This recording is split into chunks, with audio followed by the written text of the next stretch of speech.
Hello, guys. Welcome to episode 4 of the Talon podcast. Today, we're going to be talking about the NBA with the NBA draft and the off season with, with the free agency, and we're going to talk about the NFL. So, let's start off with the NBA, the NBA draft. So, in the draft, of course, the top 5 picks are all notable names. What do you guys think with Edwards going number 1, Wiseman number 2, then LaMelo number 3?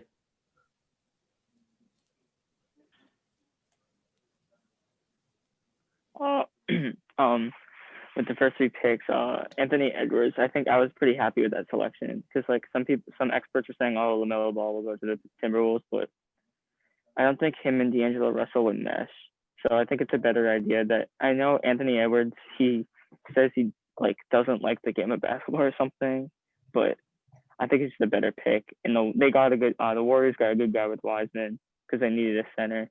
And I like LaMelo and with the Hornets. They got a young team. They can just let him do whatever he wants, to be honest.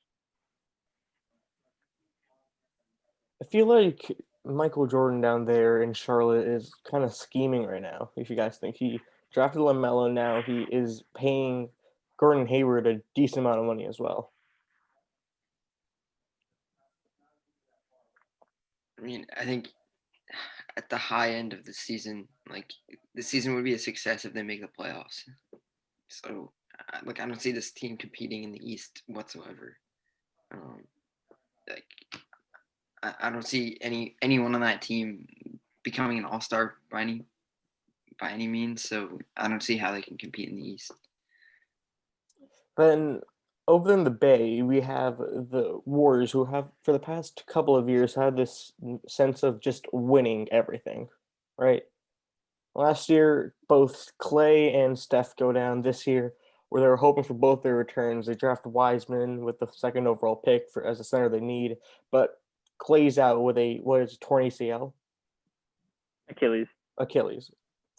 So, I mean, they've made moves in free agency, of course, to try and look past that. But do you think they will still be able to make it to the finals?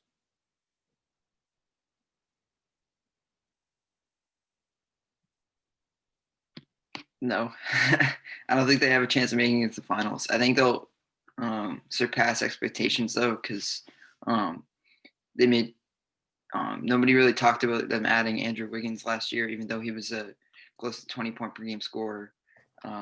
Same with Oubre, who's averaged almost 18 last year, and then Wiseman's also a great addition. But all of those guys are really young and inexperienced, and you can't really replace one of the best wing defenders and one of the best shooters in the NBA, and probably a top 15, top 20 player. Plus, with the Lakers pickups and Schroeder and Harrell, I mean, I don't see anyone even getting past the Lakers. So Let's look at the Celtics right now with, I'd say, a decent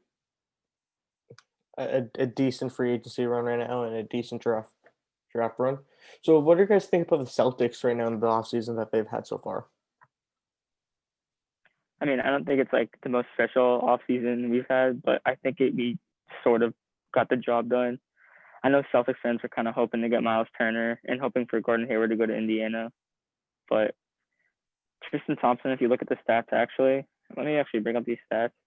Tristan Thompson's really not that much worse than Miles Turner. If anything, he's almost just as good. If you look at last year's stats, I have them right here. I was surprised that they gave Tristan Thompson almost $20 million for 2 years. He's worth it. He's worth it. He's a rebounding machine. He is. Yeah. This is $20 million for 2 years isn't that big is a pretty small contract with like all of the new cap limits. Yeah, not that big. And the man's a walking offensive rebounder, to be honest. He had 10 boards per game last year. He averaged 12 and 10, 44% from the field, which is Miles Turner actually was 12 and 6 basically. So Thompson's probably better than Miles Turner. Turner's a better shooter and rebounder though, or not rebounder, defender. So He's Yeah. like one of the best shot blockers in the NBA. Yeah, I mean, we have such like a young squad. So I mean, if we can get that person with experience and who can just do their job for us, I think we'll be good though. and then Celtics have now kept Jason Tatum for a couple extra years with his $195 million 5-year extension. What do you guys take on this? Was it the right move? Should they have paid him more? What do you guys I think? mean, that's the max deal. They can't pay him anymore. Yeah, no, 40, 39, I think it's what, 39 million a year. It's just absurd. And that's based off winning or only making it to one All-Star team. That's why you saw the difference. Like De'Aaron Fox got what was it, 164 because he had never made an All-Star game. So the difference in his contract is based off how many All-Star, All NBA teams he'd made. Same with that's why Donovan Mitchell got 195 also. But to see that and then know that Giannis is supposed to get a max deal or is set for a max deal next year, it's crazy to think that he can get 50 million a year for 4 or 5 years. I read something on Twitter that was like, when these guys get their max deals, a lot of the time, like their 5th-year option is like a team option or something. But both Tatum and Donovan Mitchell like made sure that they had a player option in their 5th year. I mean, it makes sense. They're two young players, and both teams are almost getting them at a discount. Like they could, if they sit, if especially Donovan Mitchell, if he sat on it for a year, so he could definitely make more if he made a All NBA team. Same with Tatum if he made another All NBA team. So we touched about the Lakers earlier, but let's just look at them a bit more. So far this offseason, they've lost Rondo, they've lost Avery Bradley, and they've lost Dwight Howard, right? But they're expecting to get 80 back. They have gotten Schroeder, they have gotten Montrezl Harrell, and they have also gotten Marc Gasol as well, with Don't forget Wesley re-signing Matthews. KCP. Yeah, don't forget Wesley Matthews as well. He's a good shooter. Yeah, the Lakers with the guys they lost, I think they like got even better even after they lost them. I know Rondo's good and Avery Bradley's a good defender, but I mean they got the 6th man of the year and the runner up for 6th man of the year. So I mean that's the best you can get possibly on the bench if it shows on the awards. And then they got some good players as well. So I don't see anyone stopping them in the West. Not even the Clippers, No, who the seem to Clippers. be trying to reassemble that old Toronto squad a couple years ago that won this championship with Kawhi, because they got Serge Ibaka now. I just think the Lakers is too good. So let's move over now to the NFL, and of course we're recording this on a Monday, so Sunday football, opinions on it, first impressions, go. All right. So as always, I was watching the Ravens game. So I think that Lamar Jackson and the Ravens played much better this week than they had last week against the Patriots. It seemed more of the normal sort of Ravens getting a little more high scoring. And of course, we saw the return of Des Bryant getting a few catches, first reception since I think December 2017. So yes, they got off to a great start. They were trailing like 6-7 or 3-7 in the first quarter, but then they came back. They had a good halftime lead, and of course, going into the fourth quarter, they had a 7-point lead going in, but they squandered it away, and they ended up tying the game and going into overtime. So as soon as the Ravens won the coin toss, I thought, okay, great. Ravens had luck on their side. They win this game, but of course there's a quick 3-and-out, and Titans get the ball, and Derrick Henry does his thing and wins. So that was a very sad moment. It was a very close game. The Ravens almost got their revenge against the team that beat them in the divisional round in the playoffs last season. So The Titans have beaten Lamar Jackson and the Ravens twice this calendar year. So I thought the Ravens played much better, but now I think that their playoff chances are probably gone now with the Browns playing even better. You know, Needs to it's- grab the wild card spot, but yeah, I mean that the Ravens defense has been struggling the last 2 weeks. The previous 6-7 weeks they had been one of the, if not the best defense in the league. Now they're letting up 30 points to the Titans, who've been struggling. Well, a couple of things. First of all, with the defense, there's injuries. They don't have Calais. Was Calais Campbell back? I don't think so. Not And then yet. they lost the other defensive lineman last week against Patriots. And then you still have a couple of players on the COVID list still.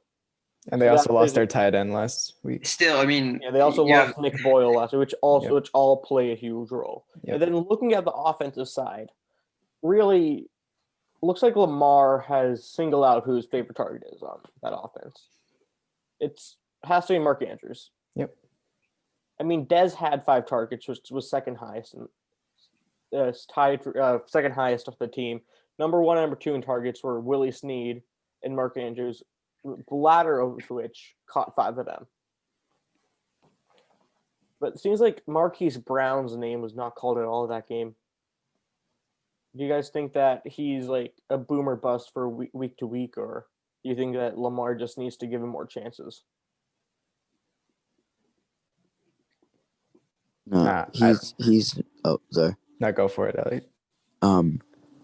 I don't know. He looked good coming into the season. He gained like 25 pounds or something like that, and I was so excited for him. And he was one of my favorite players coming out of the draft last year.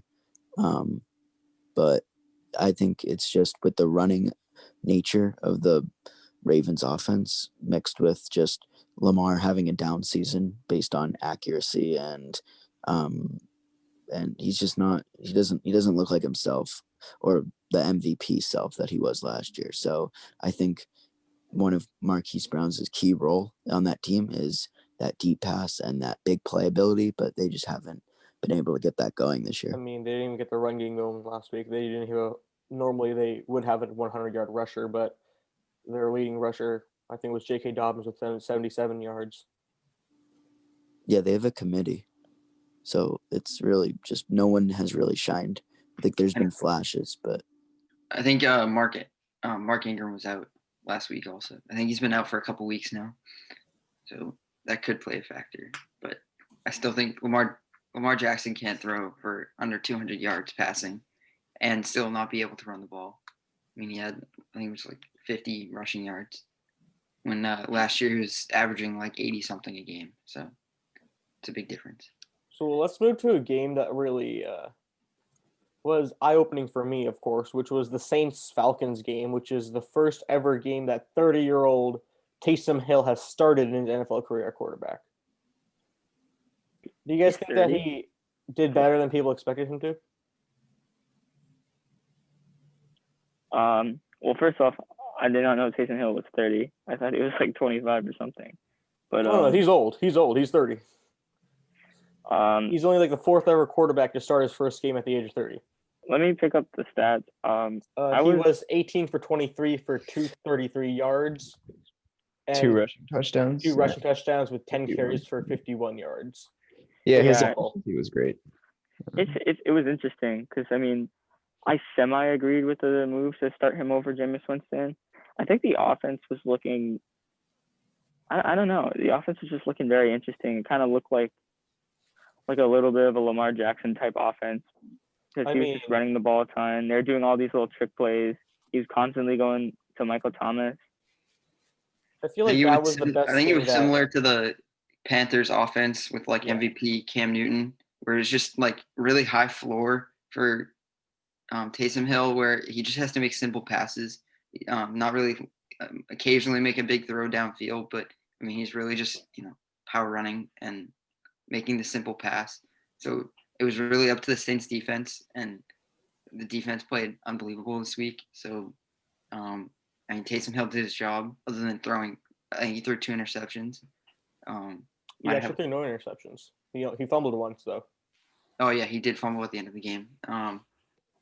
But yeah, I mean, if you can take care of the ball and let your defense do its job, chew down some clock and let them rest, then that's all he really has to do with one of the best defenses in the league. So Michael Thomas has his bounce back game this year after being out for 6 weeks, having a lackluster week one, and for the past 2 weeks not doing that hot, except for against the Bucks where he led the team in yards. So this week he had 9 receptions for 104 yards. What do you guys think? Is Michael Thomas officially back to being the number 1 or number 2 receiver in the league?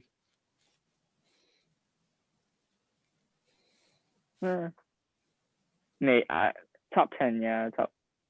I don't know. It was against the Falcons. The Falcons defense is not too special. I'm also very confused why they put up 9. I mean, Julio Jones was hurt for like a whole quarter, but like I'm just confused like why the Falcons put up 9 points on the Saints, because like this is a talented team they have. They had Todd Gurley, Calvin Ridley, Julio. Matt Ryan kind of threw 2 picks. Yeah, Matt Ryan's got to go. I don't think he's that good. And then, surprising note, Alvin Kamara had 1 target in the passing game and didn't even catch it. For the entire year so far, the Saints' offense have been Alvin Kamara. It's been the Alvin Kamara show. But this week, he took a back seat. What do you guys think about this? Yeah, I mean, it was surprising. Even Latavius Murray had more rushing yards with 49 compared to Alvin Kamara's 45. So, I don't know. Now let's go over to Green Bay and the Colts, which went in overtime. Very interesting game to watch. If you guys don't know, the Colts won in overtime after Marcus Valdez-Scantling fumble. They kicked the field goal to win. So what do you guys take about this? Do you think that Rodgers had a good performance, or do you think that the Colts defense showed why they're a top 5 defense?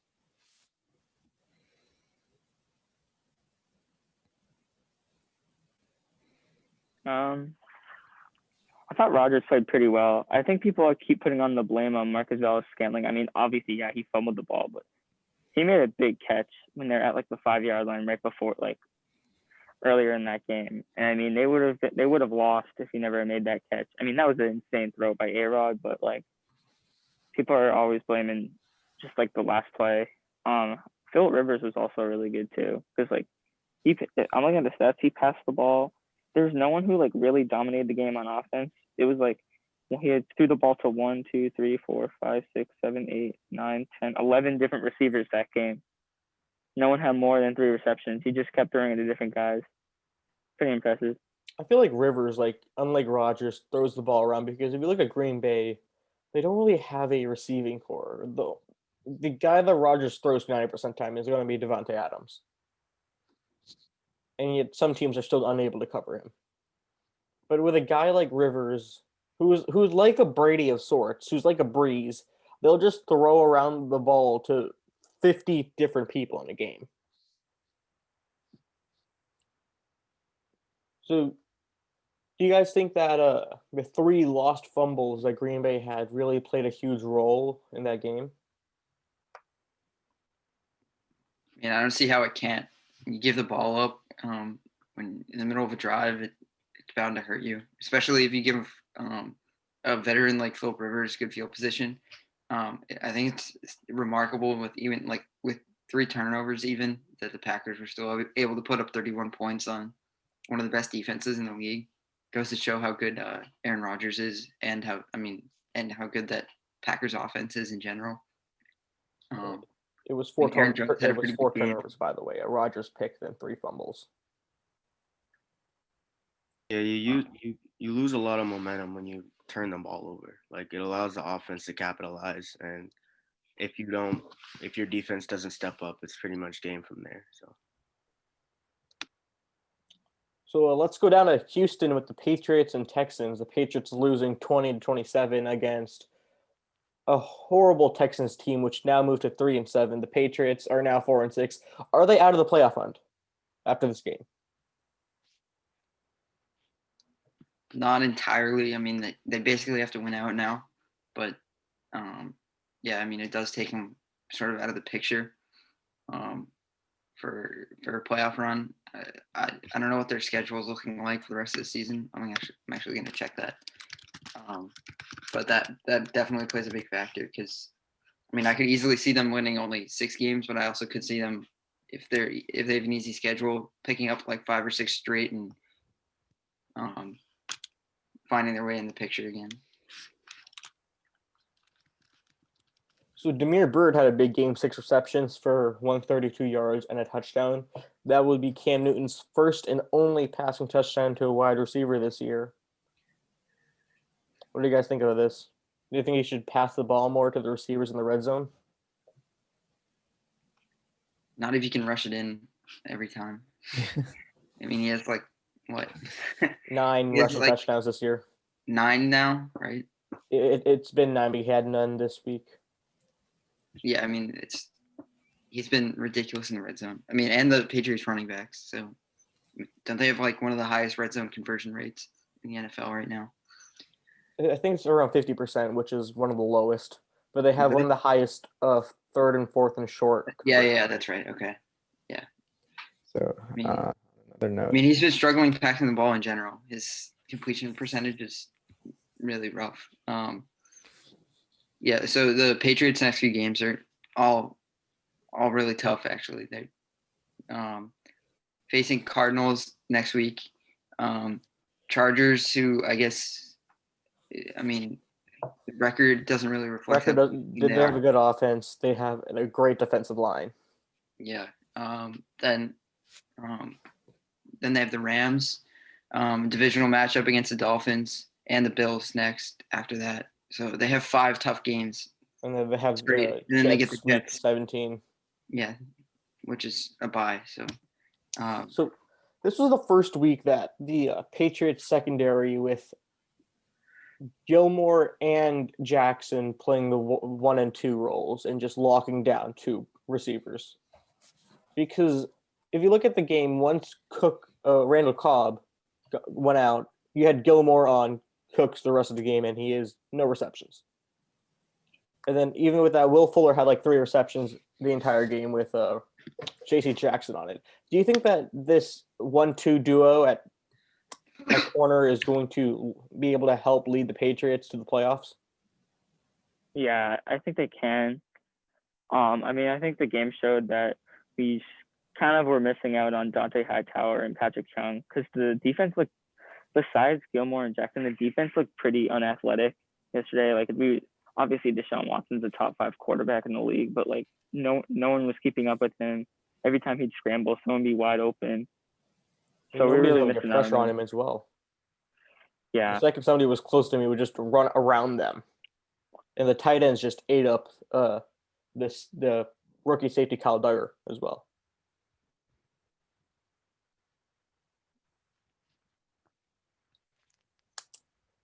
So let's move over to Sunday Night Football this week. Wait, before you want to talk about Joe Burrow?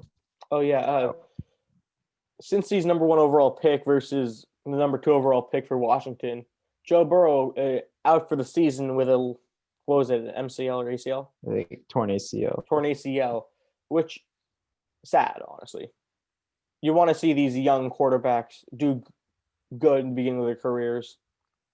And I mean, he was not even having a bad game at all. Well, he was 22 for 34 for 203 yards and a touchdown. He was doing pretty all right. But of course, he gets carted off out for the year.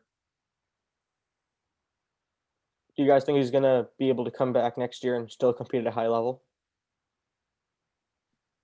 I mean, I think the same thing happened to Deshaun Watson, right? His rookie year. So, I mean, he turned out to be good. And, I mean, I know his team, he hasn't had much team success, but he's still putting up numbers. So, I think Joe Burrow will be good his second season. They gotta add a line in this offseason, or he's not going to be able to have a long NFL career. I mean, he was getting rocked every game, and he's not going to be able to stay healthy if he has no O line. I think I don't know if any of you saw the video from his injury where his like knee popped like in and out from. Just went the wrong way. Yeah, no. If you watch the video, his like knee pops out of its socket and then like back in, like as he's like bending it. It's pretty nasty. I think I've heard reports that he like might have torn something other than his ACL also. Like he tore his ACL for sure, and then he might have torn other portions of his knee also. So he could be out for part of next year too. It wouldn't surprise me. And with him going down, the Washington football team won, of course, and the NFC East is still wide open with every single team having 3 wins. Let me give my take on the Eagles right now, just because I'm an Eagles fan. This was like, this might be the most painful team I've ever had to watch a football. Hey, I mean, you're Like, number one game. in the NFC East because of a 1 tie. Dude, it's tragic. Like, we were talking about the Packers game where, like fumbling can just change the whole momentum. So they started off this game, they're pounding it with Miles Sanders. Look great. They get into the red zone. They're within the 5, and Sanders fumbles it. And from that moment on, the Eagles had no chance of winning. It was just the Browns, and it killed every single offensive possession the rest of the game. And it was just painful to watch. I mean, Carson Wentz himself threw 2 picks. And then Carson Doug, Wentz needs to be gone. And Doug Peterson continues to. He said after the game, Carson Wentz is our starter. So, it looks like they're gonna stick with their QB, but he's definitely Wentz's starting position is definitely on the hot seat. I mean, I feel like the Eagles could really benefit from a fresh O-line because they're kind of starting 38-year-old Jason Peters at left tackle. Yeah, you got 38-year-old Jason Peters. You got like mid-30s Jason Kelsey. They just need a fresh O-line. That's all. Lane Johnson's getting up there. They need a fresh O-line, and they need a healthy receiving core who Carson Wentz knows who people's names are. Yeah, well, yeah, I agree. But the thing with the receiving core, I think Jalen Reagor is going to be a great player. I actually wasn't mad when they took him over Jefferson because I felt they needed that deep threat more than that like possession receiver. I mean, Jefferson has turned out to be that deep threat for the Vikings. He's been, in my opinion, better than Stephon was for the Vikings from the get-go, at least. Okay, with the NFC East all being like equally bad, I never thought I'd be saying this, but the Thanksgiving matchup between Washington and Dallas like actually might be a fun game to watch because like it means a lot. And also, I mean, that game has major playoff implications on it as well. Bro, I might have to root for the 2-3-7 teams. Oh God. Nobody was rooting for the Cowboys. They had not been America's team since the 1970s. Bro, an Eagles fan rooting for the Cowboys to beat the football team. This is really 2020. Yeah, but going back to Jefferson versus Diggs, I don't want to take any disrespect away from Stephon Diggs though, because Stephon Diggs this year has been playing like an absolute beast. He's a top 5 receiver this year, but I feel like a lot of that is more towards the Bills being a pass-first offense, if I'm being honest. But continue. Yeah, but so are the Vikings. The Vikings, I mean... Right now they're not because Dalvin Cook might be the best running back in the league. I mean, even last year as well, Dalvin Cook was just having a career year. I mean, wasn't he injured for a few games last year? Yeah, so the Vikings have always swayed towards this balanced type offense. But really, I feel like if you pull up the stats for Diggs, even last year, which was one of his worst years, I think his stats are better than Justin Jefferson. I mean, Diggs' stats last year were better than his rookie year, but Jefferson is having a career rookie year. Jefferson's having a pretty good year, but he has 848 yards and 4 touchdowns. Yeah, he's 7th in the league. He's 7th in the league in yards, and also with the Minnesota offense, Dalvin Cook, he already has 1,000 yards, and Derrick Henry might have more yards than him, but Dalvin Cook has played 9 games and Henry has played 10. So Cook has 1,069 yards in 9 games. Like, And it's a tad on, less Cook has been carries. injured throughout some games as well. Yeah. So Yeah. how many yards does Jefferson have on the season so far? 848. Yeah. I mean, Yeah, Diggs yeah. had 1130 last year. So I mean, Jefferson could be near there, and I think Jefferson is 9 touchdowns so far. He has 4. Who am I thinking? Oh, I'm thinking of Chase Claypool has 9. Claypool has 10 now, actually. 10 total Yeah, he had touchdowns. one this weekend. But yeah, if he can have 1,100 yards and 6 touchdowns, then maybe. I mean, Justin Jefferson has already surpassed Stephon Diggs' rookie year, where Diggs had 720 yards. I mean, that you can't really compare Diggs as a rookie and Jefferson as a rookie. I think you have to compare them right now because they did trade away Diggs for Jefferson now. Like, it's not. I mean, Stephon Diggs is one of the best receivers in the league today. Yeah. I mean, I feel like Jefferson's going to be an all-time great if he continues at this pace. But let's move over to Sunday Night Football now with the Chiefs winning away in Las Vegas. Do you guys think that the Raiders blew this game, or were the Chiefs going to win it the entire time?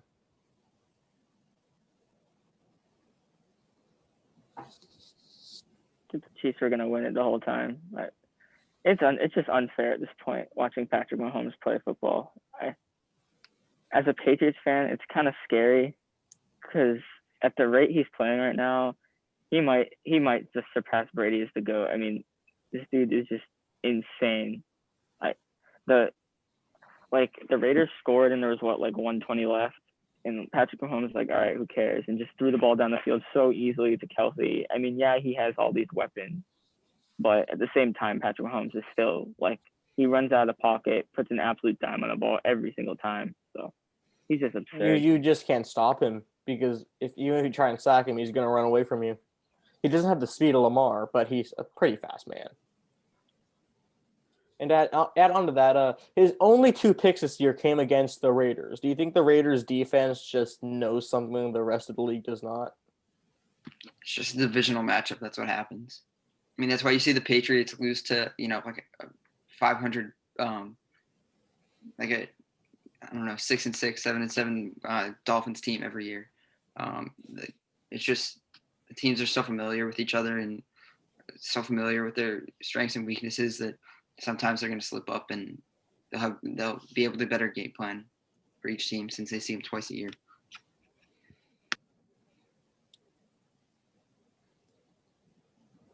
So consensus on Patrick Mahomes, is he going to win MVP this year again? Or is it going to go to somebody like Josh Allen?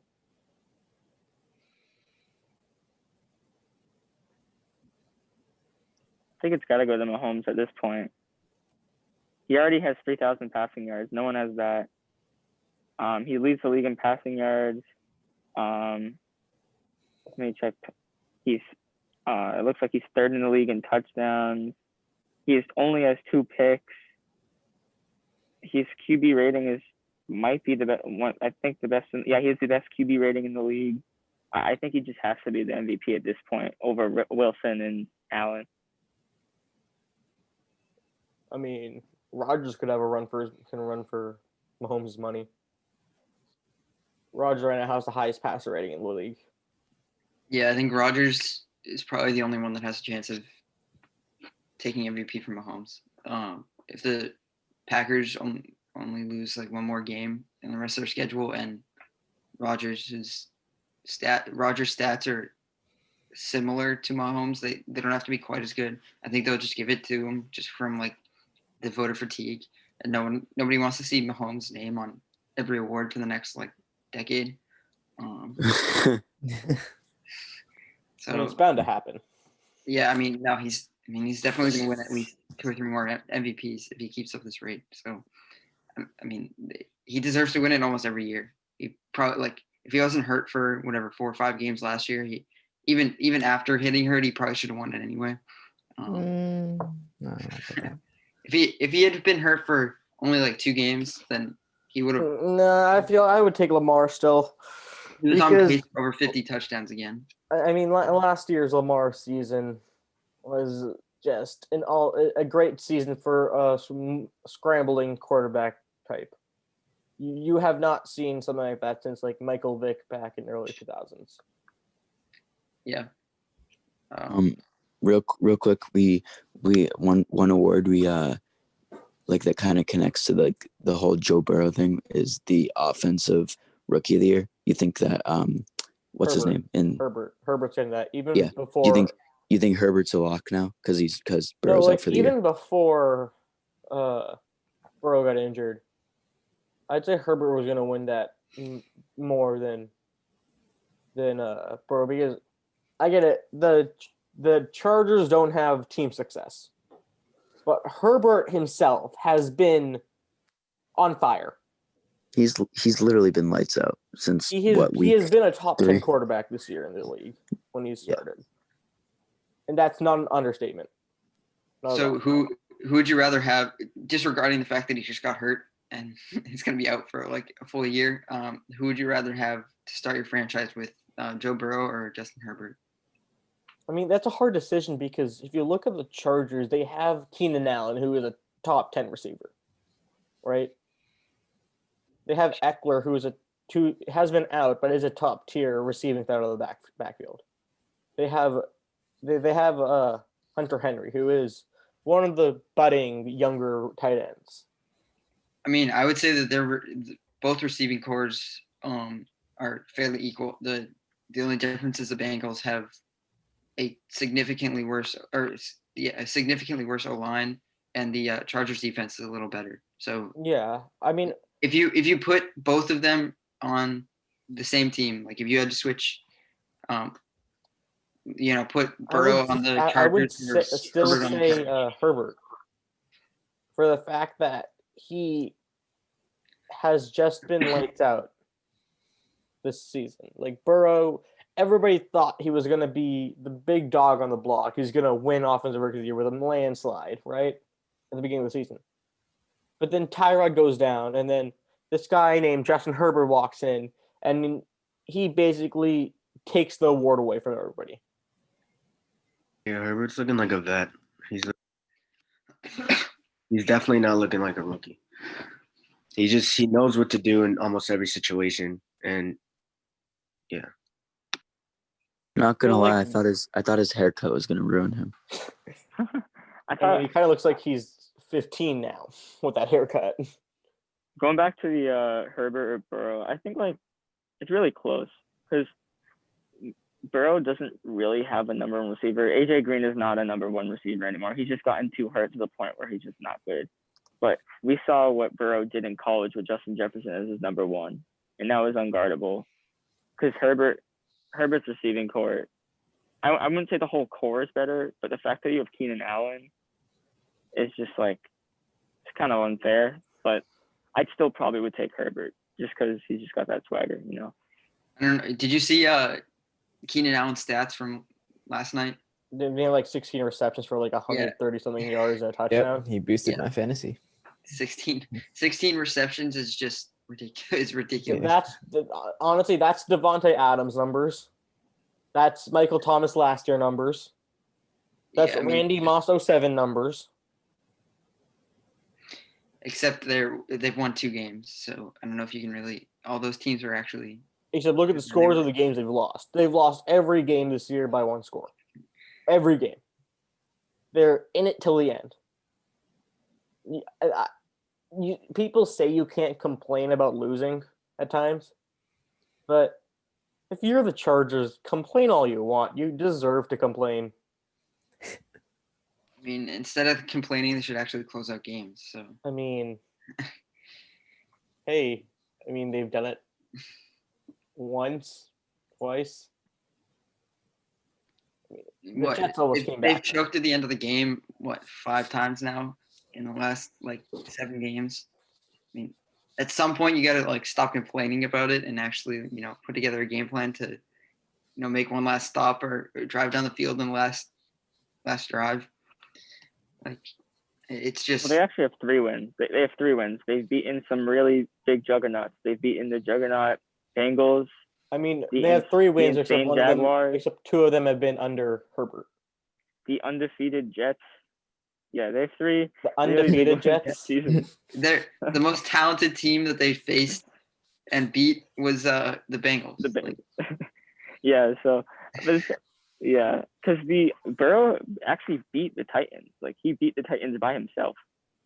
yeah, no, it's any talent or like any win that the Bengals were getting was all on the back of Joe Burrow. Like they didn't even have a run game because Mixon was out, and Burrow was leading the league in pass attempts. He was going to set the rookie record for pass attempts. Like they from day one they were putting it all on Joe Burrow. I mean Herbert he only had a game until he was thrown in, but even the game that Tyrod Taylor was playing in, they were still in the game with Tyrod Taylor. It just shows that like the Charger, not as much as riding on Justin Herbert to put it on his back and carry the team to a win, as much as Joe Burrow was. I feel like we should talk about this Jets team because the guy whose name is Joe Flacco, who's a former Super Bowl MVP for Nihar's Ravens, I feel like it's an understatement to say he's not good. I would have to agree with you there. Because 2 weeks, starting with the Jets, almost win both of them. This is the worst team in football, right? It's week to week. Your team, of course, the game's week to week, but this man, Joe Flacco, almost wins 2 games with the Jets. Let that sink in. The Jets won 2 games with this old guy named Joe Flacco.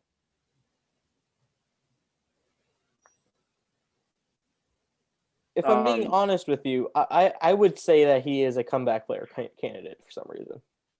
If they win 2 games, are you saying that? If they win a single game, he's gonna win that award. No, I think Joe Flacco's been playing above expectations. I mean, after this season, they got to take Adam Gase, put him in a cannon, and just launch him as far away from possible from the Jets organization. You see, the only reason Adam Gase is there in the first place is because Peyton Manning had opened his mouth. Yeah, and he's still there because they're just tanking. It's a joke. He should have been fired so long ago.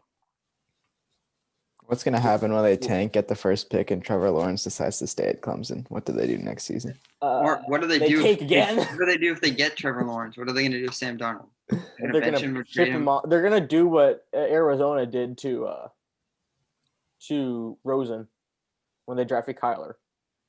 Make him ridiculous. Darnold's actually good though. It's different. Yeah, I know. Yeah, like they're gonna give Darnold the Rosen treatment. The starting quarterback in the NFL. Like, Rosen at this point in his career has been on 3 teams, and he was a first-round pick. Yeah, but Rosen was just not good. Like, if I'm Trevor Lawrence, if Adam Gase is gone, I think you go to the draft because Gase is the problem there. It's not Darnold. It's not their deep. It's Adam Gase is just an awful coach.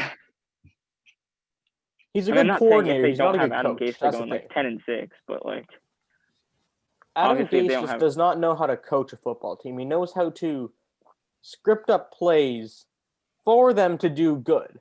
He doesn't know how to coach one though. But Monday Night Football, you got Tampa Bay, you got the Rams. Who do you think is winning and what score? I think it's going to be pretty high scoring, so I'm going to go Tampa Bay wins it 40-34. I'm kind of thinking. Yeah, I'll let you go. Oh, I was just gonna say I kind of think the opposite, that it's gonna be really a defensive battle. I'm gonna say 21-17. Who do you think is gonna win? Sorry, I'm gonna say the Bucks. No, I thought a similar thing, but I think the Rams are gonna edge it out. I think they have a better defense. So, yeah, I'll take the Rams. Like 24-17. 24 or 24-20. if I want to be biased towards my fantasy team, I'm hoping this is a high-scoring game because I need Mike Evans to put 33 or more points. I don't think that will happen. That's not going to happen. I'm gonna be Especially with realistic- Antonio Brown there, Chris Godwin being more healthy, and Gronk kind of looking good again. If I'm going to be realistic, I have the Buccaneers winning this 24-21. Both defenses are actually really, really good and really, really underrated. So it's going to be a defensive battle with Mike Evans scoring all 3 of their touchdowns, obviously. That's exactly what I was gonna say. 24-20. Yeah. I mean, it's an understatement to say that the Rams defense is underrated. Well, there's some lightning, but let's continue. The Rams defense has, of course, Aaron Donald, who is a freakish athlete. He is the best defensive lineman of all time, in my opinion. I'm sorry, Lawrence Taylor, sit down. This man is just a freak. And then, Taylor's of a course, you linebacker, have so it's all right. this man named Jalen Ramsey, right? They line him up on opponent's best receiver. And what does he do? He's basically what Stephon Gilmore was last year. He's stopping them completely. DK Metcalf 2 weeks ago was stopped completely. So I'm sorry to say this, but Mike Evans is going to be stopped completely. Actually, the Rams have the number 1 defense in the league. I did not know that. It used to be the Colts, but they have the number 1 defense in the I league. think Tampa Bay is like number 4 right now. They're 3. They're 3 right now. I feel like this is going to be. You guys remember a couple of years ago when you had Rams Chiefs, the game that was supposed to be played in Mexico but wasn't. Yeah, it was like the not. It was like the. It was like 53-50 or something. Yeah, it was a Sunday night game that went into overtime, and it was just. Yeah, it was supposed to be played in Mexico, but it wasn't. It was played in LA. Yep. It was the Monday night game. This game could potentially become that game. Just a high scoring, the defenses can't stop these two offenses. It could go either way. Involved to know. all of you have said mostly that's going to be a low scoring game, so I'm just going to go the opposite. I'm going to say it's going to go 56-50 Buccaneers. And Mike Evans scoring all their touchdowns for the Buccaneers. No, Mike Evans surprisingly is going to be shut down by Jalen Ramsey because that's what Ramsey does. This is going to be Antonio Brown's bounce back game. He's going to have like 300 reception yards, something like that. I don't know. I'm excited to see what Antonio Brown's going to do. So I don't think Antonio Brown has done much this season. I mean, he had a couple of nice catches. But who do you guys think that Ramsey is going to cover, though? Is he going to cover Godwin? Is he going to cover Brown? Is he going to cover Evans?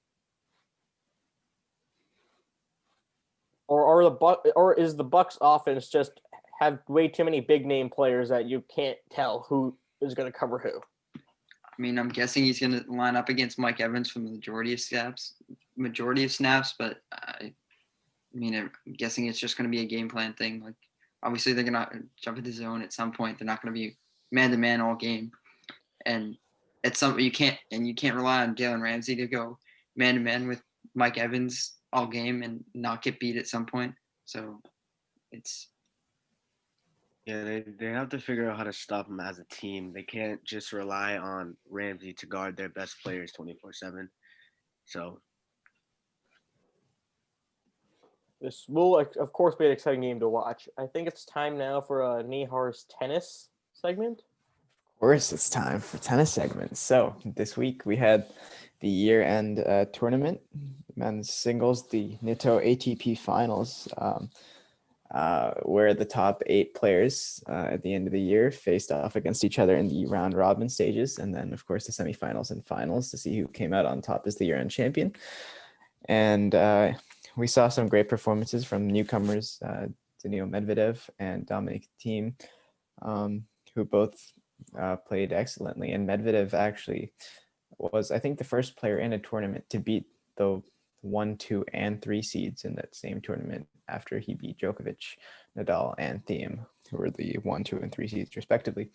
Medvedev in the round robin stages, he won all 3 of his matches. He won the semifinals and he won the finals. So he went undefeated. He's actually won his last 10 matches, just coming off a win at the Paris Masters a few weeks ago. So we have really seen him really bounce back at the end of this year. after really falling flat at the French Open, losing in the first round, I believe. But it was really a battle of, I think, the next generation of tennis titans after Djokovic, Nadal, and Federer leave. I think Medvedev and Thiem and Zverev and the likes of them are really going to take over this sport. As Jeez. we saw them really. That dude Say it sounds again. like me playing like Wii tennis. Like I went undefeated in Wii tennis, saw so many guys. Yeah, but yeah. So, anyways, this year at the end of the year, Djokovic will remain number 1, Nadal will remain number 2, and Thiem will be in the number 3 spot. And Medvedev will be in the number 4 spot. And Federer, I believe, is going to remain number 5, but we'll have to see what happens to the Australian Open, which usually happens at the end of January as one of the first tournaments of the year and the first Grand Slam of the year. But due to COVID, it's widely speculated that it's going to be moved back and played out of January for the first time since, I think, 1987 or something. So, but yeah, ATP Finals, great week. Daniil Medvedev, excellent performance. That is the end of my tennis segment. So I hope somebody who's not us understood that. And I think actually that's it understood for that. this week for the podcast. Make sure to come back next week for when we do this again.